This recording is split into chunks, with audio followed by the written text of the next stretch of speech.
आजादी के बाद चीन पाकिस्तान पर तगड़ा प्रहार। अचानक भारत के फैसले ने बढ़ा दी धड़कनें। जिन्ना से इस तरह बदला लेगा हिंदुस्तान। पूरी हुई तैयारियां, हाथ मलता रह गया पाकिस्तान। चीन पाकिस्तान के जख्मों पर 1 लाख करोड़ का नमक। भारत सिखाएगा इन दोगलों को सबक। चीन पाकिस्तान के खेल में शामिल हुआ भारत। मौके पर भारत के चौके ने खोल दी किस्मत। 1 लाख करोड़ का हुआ फायदा। अमित शाह का ताबड़तोड़ कदम। दोस्तों, अब भारत भी पाकिस्तान और चीन के साथ हर तरह का खेल खेलने के लिए तैयार हो चुका है और इसी खेल में अब ये दोनों देश भारत से पटक पटक कर मार खा रहे हैं। जाने किस महापुरुष ने कहा था, प्रेम और युद्ध में सब उचित है। अब उस व्यक्ति ने भी सोचा नहीं होगा कि भारत इसे कुछ ज्यादा ही गंभीरता से ले लेगा। चीन और पाकिस्तान से दोहरा मोर्चा संभालते हुए भारत ने हाल ही में जो तरीका चुना है वो अनोखा भी है और ये दोनों ही शत्रु देशों के घाव पर नमक रगड़ने समान होगा। इस वीडियो को ध्यान से देखिए और जानिए कैसे भारत ने चीन और पाकिस्तान से निपटने हेतु एक अनोखी नीति अपनाई जिससे हमें जबरदस्त धन लाभ मिलेगा। तो अविलंब आरंभ करते हैं। हाल में एक महत्वपूर्ण निर्णय के अनुसार गृह मंत्रालय ने शत्रु पार्टी एनिमी प्रॉपर्टी को बेचने की प्रक्रिया प्रारंभ कर दी है। ऐसी कुल इंडिया में 12,611 एनिमी प्रॉपर्टीज को चिन्हित किया गया है जो 20 राज्यों में फैली है। अभी तक सरकार ने केवल चल शत्रु संपत्ति, मूवेबल एनिमी प्रॉपर्टी जैसे सोना और शेयरों को बेचकर ही 3,400 करोड़ रुपए की कमाई की। हालांकि अब सरकार मकान, जमीन और अन्य अचल संपत्तियों को बेचने के लिए कमर कस चुकी है। इनकी बिक्री के संबंध में त्वरित निर्णय लेने के लिए सरकार ने 2020 में एक मंत्री स्तरीय समिति का गठन किया था जिसके अध्यक्ष गृह मंत्री अमित शाह हैं। इन्हें बेचकर सरकार को 1 लाख करोड़ रुपए की कमाई होने की उम्मीद है और इस बिक्री को ऑनलाइन माध्यम से संपन्न किया जाएगा। रोचक बात यह है कि इनमें सबसे ज्यादा शत्रु प्रॉपर्टी उत्तर प्रदेश में है जहां ऐसी 6,255 अचल संपत्तियां हैं।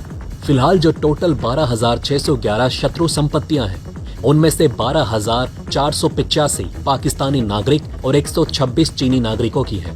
एनिमी प्रॉपर्टीज इंडिया को उन सभी युद्धों से कनेक्शन है जिनमें भारत ने प्रत्यक्ष रूप से भाग लिया, चाहे वो चीन के विरुद्ध हो या फिर पाकिस्तान के विरुद्ध। 1965 और 1971 में युद्ध के बाद भारत से पाकिस्तान में बड़ी संख्या में पलायन हुआ। ऐसे में जो लोग भारत में अपने घर और फैक्ट्रियां छोड़कर पाकिस्तान के नागरिक बन गए, उनकी संपत्तियों को भारतीय रक्षा अधिनियम 1962 के तहत भारत ने अपने नियंत्रण में ले लिया। इन्हीं संपत्तियों को शत्रु प्रॉपर्टी कहा जाता है। शॉर्ट में समझिए तो शत्रु संपत्ति का सीधा सा मतलब है शत्रु की संपत्ति, दुश्मन की संपत्ति। फर्क बस इतना है कि वो दुश्मन किसी व्यक्ति का नहीं, मुल्क का है, जैसे पाकिस्तान और चीन। 1947 में भारत पाकिस्तान का बंटवारा हुआ। जो लोग पाकिस्तान चले गए वो अपना सब कुछ तो उठाकर नहीं ले गए, बहुत कुछ पीछे छूट गया। घर, मकान, हवेली, कोठियां, जमीन, जवाहरात, कंपनियां वगैरह वगैरह, इन सब पर सरकार का कब्जा हो गया। आसान भाषा में यूं समझिए कि जिनका इन संपत्तियों पर मालिकाना हक था वो तो चले गए पराए मुल्क में, जायदाद यहीं पर रह गई। अब इस जायदाद को भारत सरकार बेचने जा रही है। शत्रु संपत्ति एक और तरह की भी होती है। जब दो देशों में युद्ध छिड़ जाए तब भी सरकार अपने दुश्मन देश के नागरिकों की मुल्क में मौजूदा प्रॉपर्टी एक तरह से जब्त कर लेती है ताकि दुश्मन देश लड़ाई के दौरान उसका फायदा ना उठा सके। ऐसा दुनिया भर में होता रहा है। वर्ल्ड वॉर के दौरान अमेरिका और ब्रिटेन ने जर्मन्स की प्रॉपर्टी यूं ही कब्जे में कर ली। 1962 में भारत चाइना जंग हुई। 65 और 71 में पाकिस्तान से युद्ध हुआ। उस वक्त भी इंडिया ने भारत सुरक्षा अधिनियम के तहत इन देशों के नागरिकों की प्रॉपर्टी कब्जा ली। इस मामले के लिए 1968 में पारित एक शत्रु संपत्ति अधिनियम भी है। इस अधिनियम के तहत ऐसे तमाम संपत्तियों के मालिकों को अपनी जायदाद के रखरखाव के लिए कुछ अधिकार भी हासिल है। हालांकि ये अधिकार साफ स्पष्ट नहीं है और इसी के चलते कई मामले अदालत में हैं। ऐसे तमाम मामलों में सबसे ज्यादा मशहूर है राजा महमूदाबाद और उनके वारिसों का केस। ये केस बड़ा दिलचस्प है तो बड़ी लंबी दास्तान, लेकिन थोड़े में समेटने की कोशिश करते हैं। महमूद आमिर महमूद खान नाम के एक शख्स ने 40 साल से ज्यादा अरसा अपने विरसे के लिए लड़ाई लड़ी है। इनका ताल्लुक यूपी के सीतापुर से है। यहाँ कभी उनके पुरखों की रियासत हुआ करती थी, महमूदाबाद रियासत। आज भी महमूद आमिर महमूद खान साहब को राजा महमूदाबाद कह के ही पुकारा जाता है। जब बंटवारा हुआ था तब उनके पिताजी आमिर अहमद खान इराक चले गए। बाद में सन 57 में उन्होंने पाकिस्तान की नागरिकता ले ली, लेकिन बेटे ने नहीं ली, वो भारतीय नागरिक बने रहे। जब पाकिस्तान के साथ 65 की लड़ाई हुई, सरकार ने राजा महमूदाबाद के तमाम प्रॉपर्टी को शत्रु संपत्ति घोषित कर दिया। बेशुमार प्रॉपर्टी लखनऊ, सीतापुर, नैनीताल में फैली हुई है। राजा महमूदाबाद कोर्ट गए।